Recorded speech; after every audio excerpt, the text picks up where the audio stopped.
¿Por qué comprar una casa sin hipoteca? Seamos sinceros, hay mucho descontento con el servicio que ofrece la banca tradicional. Son lentos, caros de usar, enfarragosos, difíciles de entender y a veces poco de fiar. En mi opinión, sufren una crisis de relaciones públicas y marketing considerable. Así que hay ventajas de ahorrar hasta tener el dinero suficiente como para comprar una casa en cash. Es decir, comprar una vivienda sin hipoteca. ¿Qué está pasando con el precio de las casas? ¿Cómo influye la nueva ley de la vivienda? Y antes de que me digas quién tiene dinero para comprar una casa en efectivo, lee el artículo de La Expansión del otro día.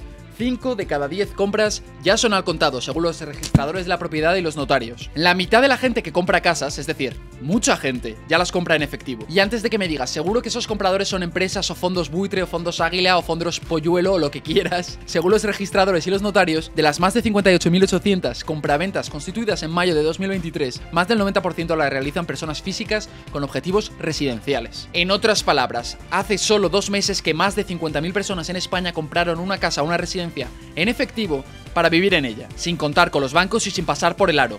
Pero ¿cómo puede permitirse a alguien comprar una casa al contado?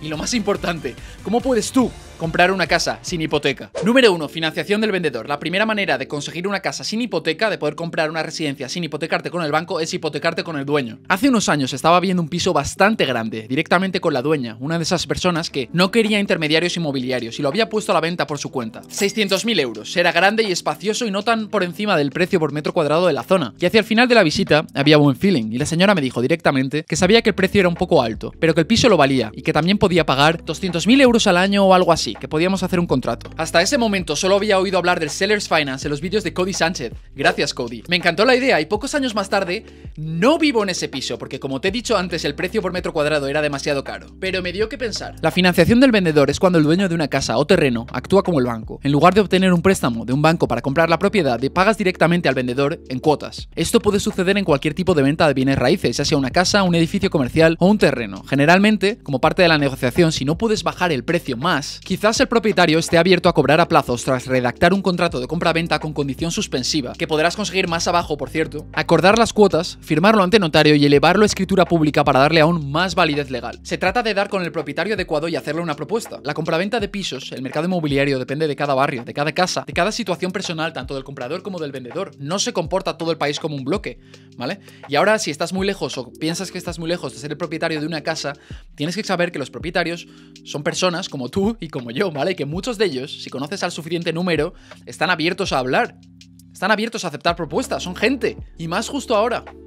Piensa, los bancos no están dando créditos. Mucha gente necesita vender sus pisos para pagar sus deudas. Muchos inversores en España, tanto individuales como institucionales, se están deshaciendo de sus pisos por la inseguridad jurídica. A ver, una pequeña nota a pie de página sin importancia sobre algo de los ocupas, el límite o el tope al alquiler y el cambio de definición de gran tenedor a pequeño tenedor. Si no se puede acceder al crédito, los propietarios van a estar más dispuestos a encontrar maneras de vender sus pisos. Otra cosa es si deberías estar comprándolo tú. Y hablo más en detalle de esto en mi newsletter a la que te puedes suscribir abajo.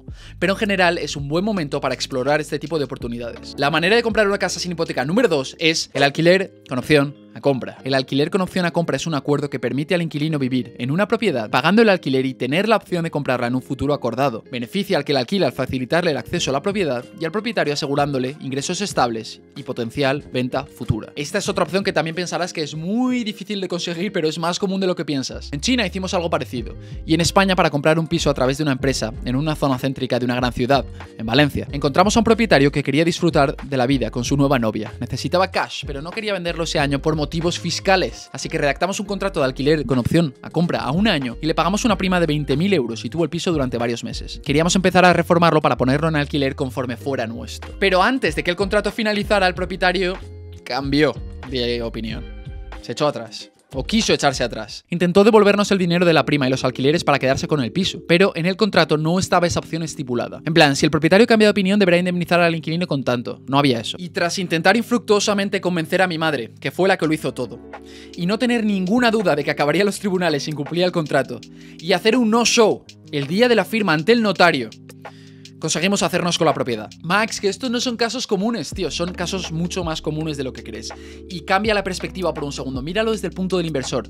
por un instante. Parece que la reciente normativa de vivienda está provocando que los propietarios saquen sus pisos del mercado del alquiler, lo cual encarece la vivienda. En 2022 en España la oferta del alquiler se redujo en un 17% respecto a 2021, llegando en algunas ciudades como Madrid y Barcelona al 32 y 28% respectivamente. Que porque un propietario se vería incentivado a no alquilar su vivienda y a venderla y a dejar de ser propietario. Un aumento de propietarios que piensen esto no ocurre sin motivo y hace que la vivienda sea más cara. Habría que ver qué cosas han pasado recientemente que hayan provocado ese cambio. ¿Tendrá que ver la nueva ley de la vivienda? ¿Es posible que el límite a algunos precios del alquiler, que no alcanza la inflación ni de puede hacer que algunos propietarios quieran dejar de serlo? Tengo la descabellada teoría de que ese era uno de los pilares de la nueva ley. Pensaban, si nos cargamos la rentabilidad de los terratenientes, de los propietarios, de los malvados grandes tenedores, pues menos gente querrá ser tenedora y se pondrán más pisos en el mercado.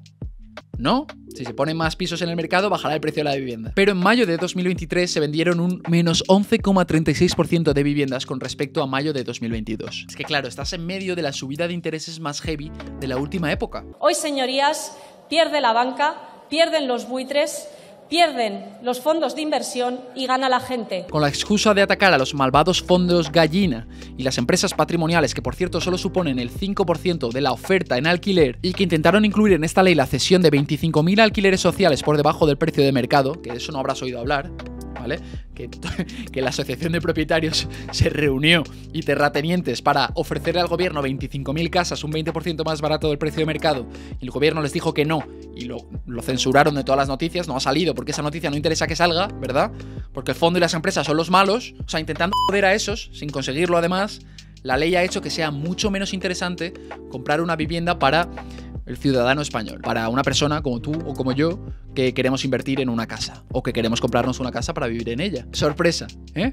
Las consecuencias no deseadas o no estudiadas o no previstas o ignoradas de una ley que tenía sin duda buenas intenciones, ha puteado a la población en general. Volviendo al propietario, en este tiempo de incertidumbre, controles del alquiler, bajas rentabilidades, si tú eres un propietario, ¿no te interesaría firmar la venta de tu activo ahora, a un precio que acordéis a precio de ahora, pon 2 o 3 años, y durante ese tiempo cobrar rentas y además cobrar una prima en cuando firmes el contrato? O sea, asegurarte el cobro de esas rentas durante todo este tiempo. Esto es lo que supone para el propietario el alquiler con opción a compra. Estás manteniendo la rentabilidad y esquivas gran parte de los problemas que trae esta nueva normativa. Existe una ventaja más para este tipo de alquiler, que no entiendo cómo no está más fiscalmente bonificado que el alquiler sin opción, cuya bonificación actual, si mal no recuerdo, es del 60%, y es que el precio de compra final se fija en el momento del contrato, que puede durar 1 año, como en mi caso, o 5 años, pero también 10 o más. Entonces, si piensas que el precio de la vivienda subirá, tiene sentido como inquilino tener esta opción, pero si hay incertidumbre, tiene sentido para el propietario asegurarse la venta de la casa en unos años.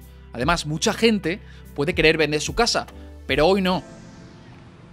Mañana. Por temas fiscales, por ejemplo, cuando está cerca de la jubilación. Cuando una persona mayor de 65 vende su vivienda en España, está exenta de pagar el IRPF sobre la plusvalía. También podrías, como inquilino, proponerle al propietario pagarle un plus mensual equivalente a la tributación por la plusvalía que obtendría tras acordar el precio.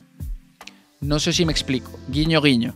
Es una frase un poco difícil de entender, pero si estás siguiendo el vídeo hasta ahora y la piensas un poco, verás cómo tiene cierto sentido, porque los alquileres y la plusvalía no tributan igual. Él obtendría un buen ahorro fiscal y una buena renta para su jubilación, y tú estarías efectivamente comprando una casa a plazo sin contar con el banco y sin hipoteca. ¿Creatividad fiscal y financiera? Puede ser. Pregúntale a Hacienda a ver qué te dice. Pero entre los acuerdos en particulares que tengan que ver con el real estate, todo es sentarse cara a cara y hablarlo. No jugar al teléfono locos con intermediarios, ¿sabes? Plantear propuestas hasta que des con alguien que le encaje ese tipo de contratos.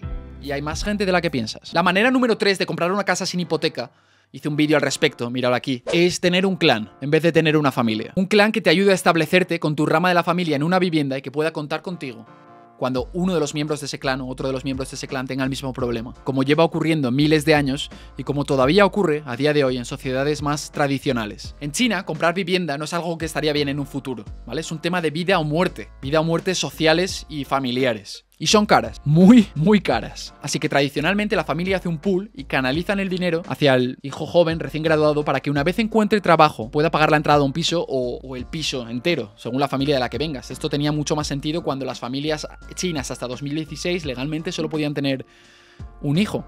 Entonces había 6 personas, que son los 4 abuelos y los 2 padres y él mismo, que ponían todo su dinero para que tuviera una casa, porque si no, no te casas, ¿vale? Y en los pueblos, las ciudades más pequeñas o las zonas más rurales de China, esto incluía a primos, a tíos, a bisabuelos y, en fin, cualquiera que estuviera un poco por encima de ti en la jerarquía familiar del clan. Se espera, evidentemente, que esa persona que ha sido beneficiada de todo ese esfuerzo familiar, de todas esas carteras, esas 6 carteras que han ido a comprar su casa, que devuelva el favor o que devuelva el dinero a sus familiares cuando pueda, o que siga con la tradición para ayudar a la siguiente generación, es decir, a sus hijos y a sus sobrinos. Pero ¿de quién prefieres depender? ¿De un banco que sabes que te va a sacar las muelas o de tu clan, de tu familia?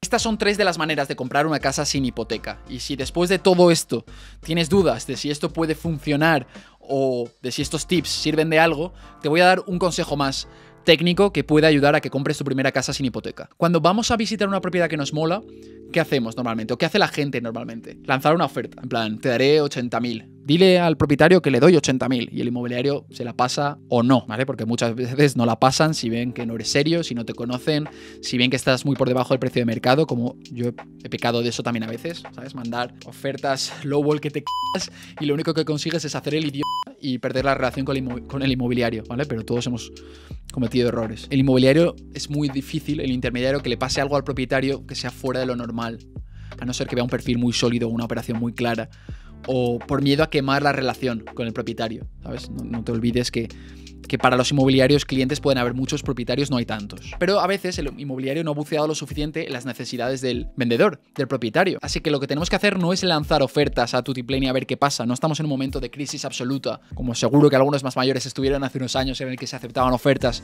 con un descuento al 40%. Yo no creo que eso sea factible, ¿vale? Lo que hay que hacer es plantear propuestas, sentarse a hablar y plantear propuestas y compartir tu punto de vista, y compartir los cálculos que has hecho y compartir tu situación y entender la situación del otro también. Que te vea la cara y que pueda entender de dónde vienes, por qué también le conviene a él lo que estás proponiendo, porque te sorprendería el nivel de conocimiento financiero, fiscal o inmobiliario de muchos propietarios, y sobre todo que entienda por qué le interesa cerrar este trato contigo, es decir, vendértela a ti. De esta forma, al menos, vas a llegar a tener una conversación, entender sus puntos, quizás adaptar tu propuesta y conocerle. Cuando tengas esta conversación muchas veces, cuando hayas conocido el suficiente número de propietarios, lograrás entenderles mejor. Y quizás muy pronto, convertirte en uno. Suscríbete al newsletter de oportunidades de inversión inmobiliaria de Max Magister, donde tendrás acceso a oportunidades de inversión exclusivas, análisis detallados y te mantendrás al día de las tendencias inmobiliarias del mercado en varios países. También te mandaré los modelos de contrato de alquiler con opción a compra y compra-venta con condición suspensiva o pago aplazado para la financiación del vendedor, que te ayudarán a comprar una casa sin hipoteca. Suscríbete y dale a like si todavía no lo has hecho y déjame en los comentarios qué tal invirtiendo en inmobiliaria de alguna de estas maneras, si es que lo has hecho. Y nos vemos en el siguiente. Chao.